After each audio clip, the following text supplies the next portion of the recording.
देखिए, hello student, good morning. Part 9 में आपने BPL test, vertical parallel line test के बारे में पढ़ा था। वहाँ पर आपने यह पाया था कि किसी फंक्शन को अगर चेक करना है तो हमारे पास दो मेथड थे, एक मैपिंग टेस्ट, दूसरा ग्राफ। ग्राफ में हम लोग वर्टिकल पैरेलल लाइन टेस्ट करते हैं। मैंने आपको चूँकि लास्ट में ये कहा था कि इस पर मैं कुछ क्वेश्चंस दूंगा जो आप सेल्फ करेंगे, तो जो आपके बोर्ड पर डिस्प्ले हो रहा है। पहला क्वेश्चन ये है कि A comma B and set B alpha beta gamma, draw pictorial diagram, figure बनाना है ऑल पॉसिबल फंक्शन, जितने भी फंक्शन बन सकते हैं इसको फिगर बना के आपको दिखाना है। सेट ए सेट बी आप फिगर बना के आपको दिखाना है, ठीक है। सेकेंड क्वेश्चन आपके पास क्या, which one of the following graph are function. इसमें आपको ये चेक करना है कि कौन सा ग्राफ हमारा फंक्शन है और कौन सा ग्राफ हमारा फंक्शन नहीं है। तो इसे आप कॉपी करें। अभी एक क्वेश्चन और देते हैं, कम से कम 3 क्वेश्चन आप ट्राई करें। इसके बाद हम लोग बात करेंगे डोमेन, और आपने कहा था डोमेन क्या होता है, इसको हमने डिफिनीशन लिखाई थी। आप उस डिफिनीशन को रीड करिए, ठीक है। तो इसे आप नोट करें।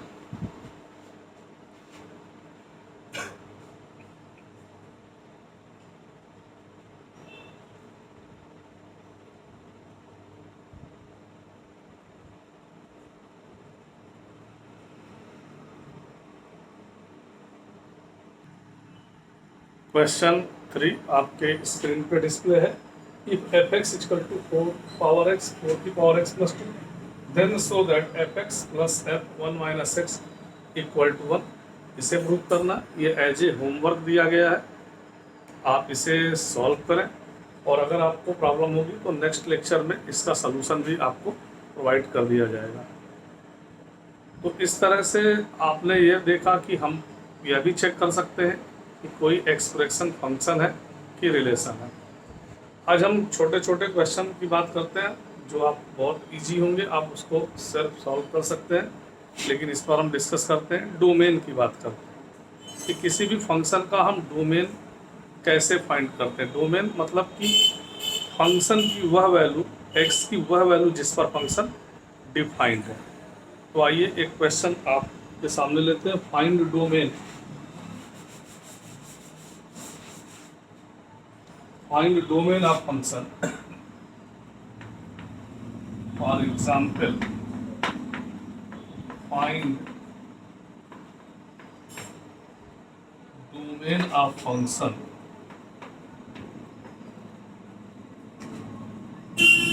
f(x) equal to 2x minus 1 और x square plus x square minus 3x plus 2।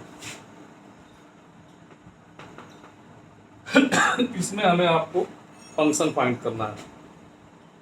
आप जानते हैं कि डिनोमिनेटर 0 नहीं होना चाहिए।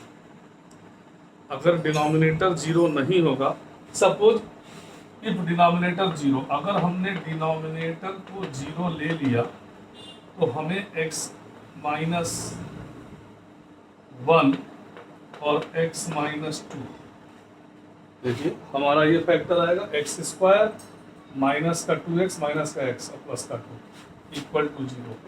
तो यहाँ से हमें x की वैल्यू 1 2 मिलेगी।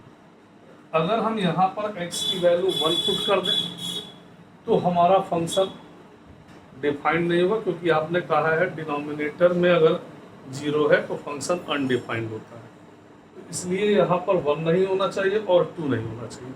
यानी 1 और 2 को अगर हम छोड़ दें, ना ले, बाकी कोई भी रियल नंबर ले लें तो उसको हमारा इस फंक्शन का डोमेन कहलाएगा, क्योंकि 1 और 2 पर डिनोमिनेटर 0 मिलेगा। इसलिए डोमेन ऑफ फंक्शन क्या होगा, डोमेन ऑफ फंक्शन f(x) होगा, this implies that all real value minus 1 comma particular 1 और 2 को।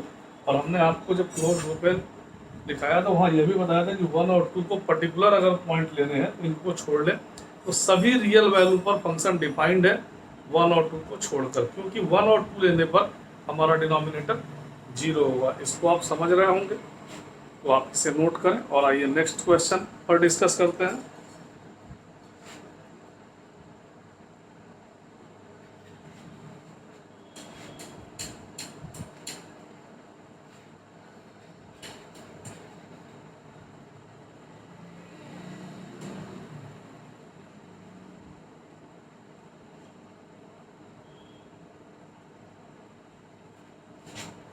एग्जाम्पल ये 1 था, जिसे आपने नोट किया। अब एग्जाम्पल 2,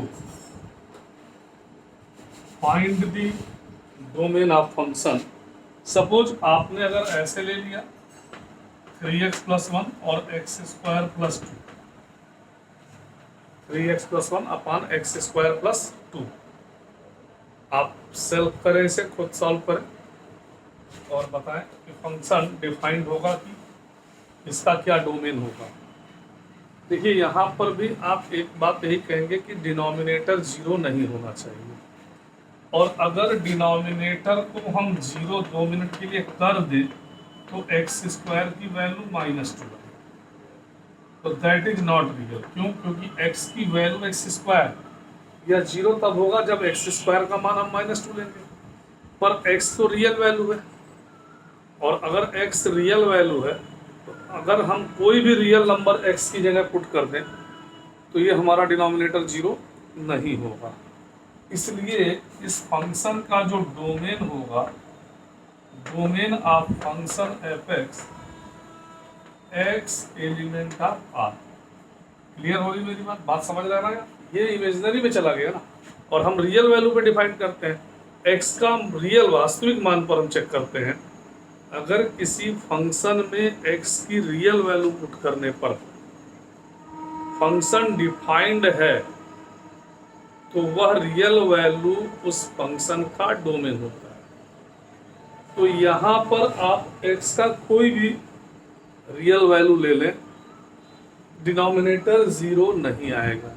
इसका मतलब all real value of x function is defined, then it is called domain of function.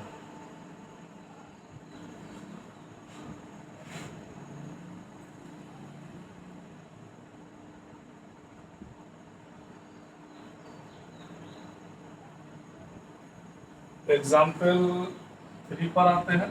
देखिए एग्जाम्पल 3 इसी पैटर्न का क्वेश्चन है। आप इसे सॉल्व करें अगर पॉसिबल है तो।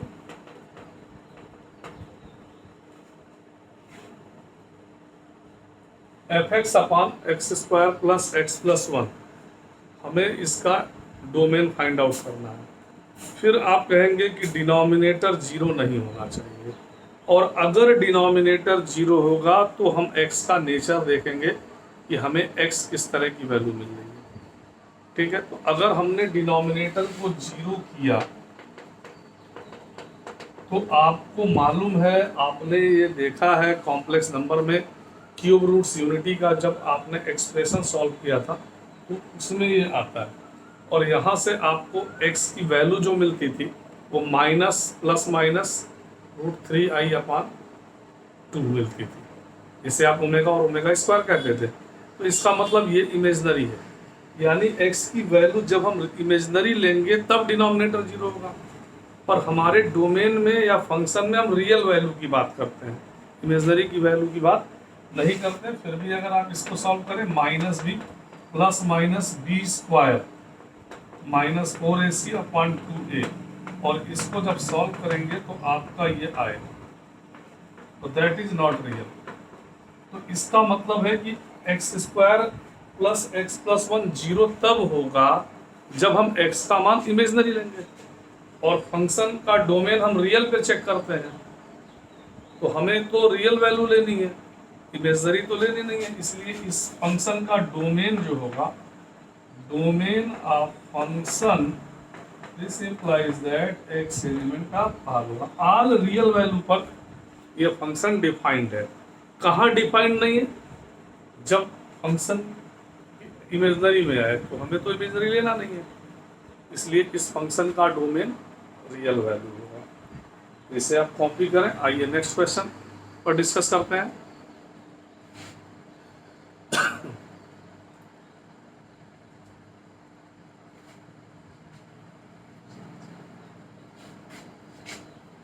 एग्जाम्पल 4,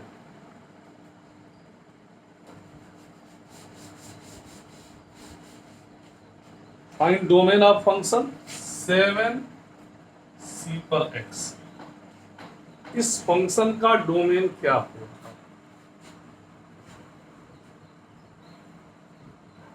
आप इसको समझ रहे हैं? देखिए, आपने NCR पर डिस्कस किया है। NCR में ये डिस्कस किया है कि n की वैल्यू ऑलवेज ग्रेटर देन 0,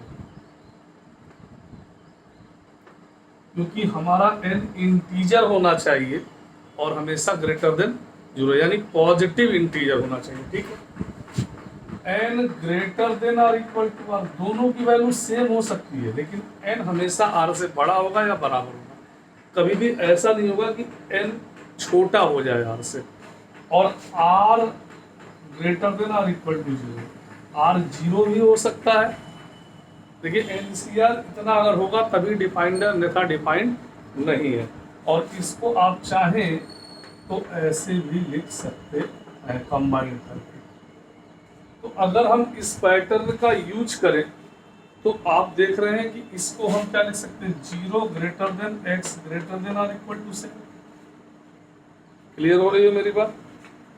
तो आपने कहा जो ये x की वैल्यू ले सकते हैं वह 0 भी ले सकते हैं, 1 भी ले सकते हैं, 2 भी ले सकते हैं, 3, 4, 5, 6, 7 तक जा सकते हैं। तो इसका जो डोमेन होगा, domain of fx, domain of fx equal to 0, 1, 2, 3, 4, 5, 6, 7। Clear हो रहा है? क्योंकि ये कंडीशन है। तो आप कह रहे हो, देखिए, अगर आप 0 ले लेंगे तो 7c 0 की वैल्यू होगी और रियल होगी।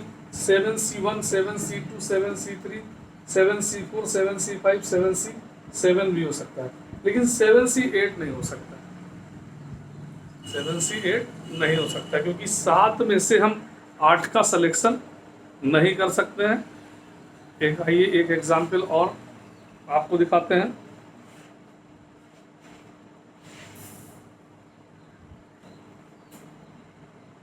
एग्जाम्पल 5, रूट में x-3 अपॉन 7 - x, इसका हमें डोमेन फाइंड आउट करना है। आपको मैंने बेसिक पॉइंट ऑफ डोमेन में बताया था और फर्स्ट पार्ट में भी बताया था कि रूट के अंदर की वैल्यू ऑलवेज पॉजिटिव। 7 ये ग्रेटर देन और इक्वल टू 0। अब हम अगर इस पर डिस्कस करें तो देखिए, case first, x-3 greater than, ये भी पॉजिटिव होगा और यह भी पॉजिटिव होगा, तो वैल्यू पॉजिटिव होगी। तो अगर हमने x ग्रेटर देन 3 ले लिया तो इसका मतलब x ग्रेटर देन और इक्वल टू 3। अगर हम इसको नंबर लाइन पे ड्रॉ करते हैं, इक्वल, ये 3 है सपोज, और इक्वल साइन है इसलिए ब्लैक बॉल, और ये प्लस इनफाइनाइट, तो ये एरो ऐसे जाएगा। केस सेकंड, 7 - x, देखिए यहाँ तो मैंने x-3 को ग्रेटर देन इक्वल टू 0 लिया, लेकिन 7 - x में केवल ग्रेटर देन 0 होगा। ये बात समझ रहे हैं? इक्वल 0 नहीं लेंगे, क्योंकि अगर इक्वल 0 लेंगे तो डिनोमिनेटर 0 होगा, उस पर फंक्शन की वैल्यू अनडिफाइंड मिलेगी। और यहाँ से सॉल्व करते हैं तो ये ऐसे आएगा, और जब आप जानते हैं कि माइनस से मल्टीप्लाई करते हैं तो इक्वलिटी साइन चेंज हो जाएगा।